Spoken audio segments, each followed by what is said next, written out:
खोडे, उमेशजी आवलकर, गजाननजी लवटे, नवनीतताई राणा, रणजितजी पाटील, प्रवीण पोटे पाटील, आनंदराव अडसूळ, संजय सेठीजी, श्री सुनील भास्कर, श्री अमित कुमार, श्रीमती श्वेता सिंघल, श्री सौरभ कटियार आणि ज्यांनी या विमानतळाकरता खूप श्रम घेतले, लक्ष घातलं, सातत्याने प्रयत्न केला, त्या MADCच्या VCMD श्रीमती स्वाती पांडे, या ठिकाणी उपस्थित पद्मभूषण शंकर पापडकरजी, शंकर बाबा, समोर उपस्थित असलेले सर्व अमरावतीतील मान्यवर आणि उपस्थित भगिनी आणि बंधूंनो, आज मला अतिशय आनंद आहे की आई एकवीरा अंबाबाईच्या या नगरीमध्ये,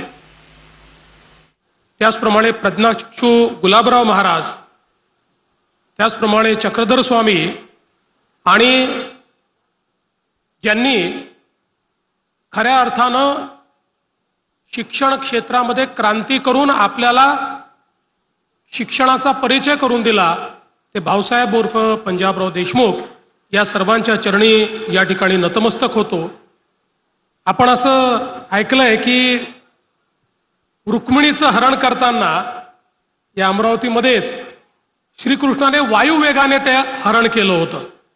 आता तो वायुवेग तर आपल्याला पाहायला मिळता नाही, पण अमरावतीमध्ये वायुयानाने तर आता येता येईल आणि अमरावतीहून वायुयानाने जाता येईल, ही व्यवस्था मात्र माननीय मोदीजींच्या सरकारने या ठिकाणी केली। याबद्दल मी त्यांचे मनापासून आभार मानतो। आत्ताच आपल्या मंत्री महोदयांनी या ठिकाणी सांगितलं की डबल इंजिनचं सरकार असलं म्हणजे काय होतं। इथे यहाँ पर नायडू जी केवल डबल इंजन की सरकार नहीं, हमारी डबल इंजन विद डबल बूस्टर सरकार है। 2 इंजन भी और 2 बूस्टर भी साथ में है, इसलिए बहुत तेजी से हमारी सरकार चलती है और हम तीनों मिलकर इस महाराष्ट्र को आगे ले जाने का प्रयास कर रहे हैं, महाराष्ट्र को विकसित महाराष्ट्र में परिवर्तित करने का प्रयास कर रहे हैं।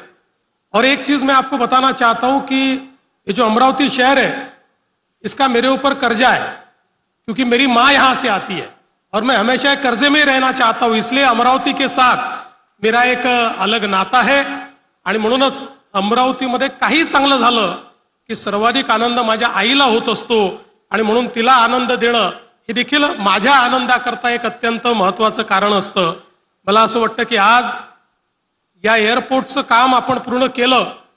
आपल्याला कल्पना आहे की 2019ला आपण काम सुरू केलं होतं माननीय मोदीजींच्या सरकारमध्ये। त्यावेळी आपण प्रयत्न करून महाराष्ट्र सरकार आणि केंद्र सरकारने याचं काम आपण हातामध्ये घेतलं। पहिल्यांदा धावपट्टीचं विस्तारीकरण आपण सुरू केलं।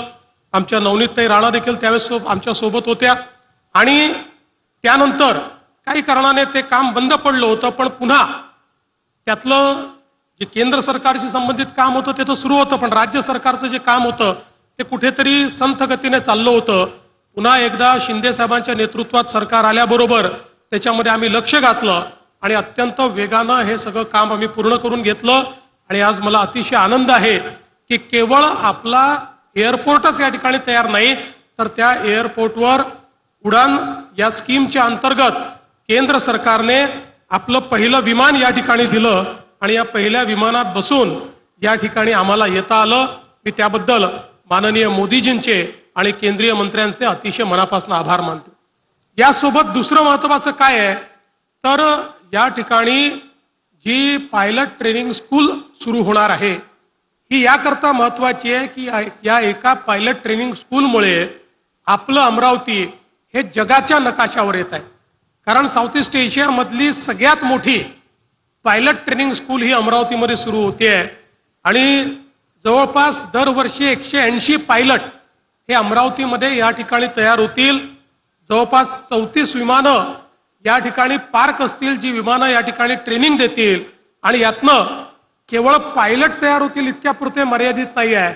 अशा प्रकारची पायलट ट्रेनिंग स्कूल आल्यामुळे मोठ्या प्रमाणात इकॉनॉमिक ऍक्टिव्हिटी सुरू होते, अर्थव्यवस्थेला चालना मिळते, वेगवेगळ्या पद्धतीनं त्याचे इनडायरेक्ट बेनिफिट्स हे जॉब क्रिएशन मध्ये खूप मोठ्या प्रमाणात होतात। आणि म्हणून मला असं वाटतं की मोदी सरकारच्या कार्यकाळामध्ये आपल्याला मिळालेली ही एक खूप मोठी भेट आहे की आता अमरावती हे केवळ एक विमानतळ म्हणून या ठिकाणी ओळखलं जाणार नाही, तर जगाच्या पाठीवर साऊथ ईस्ट एशियामधली सगळ्यात मोठी पायलट ट्रेनिंग स्कूल कुठे आहे, तर ती आपल्या अमरावतीमध्ये आहे.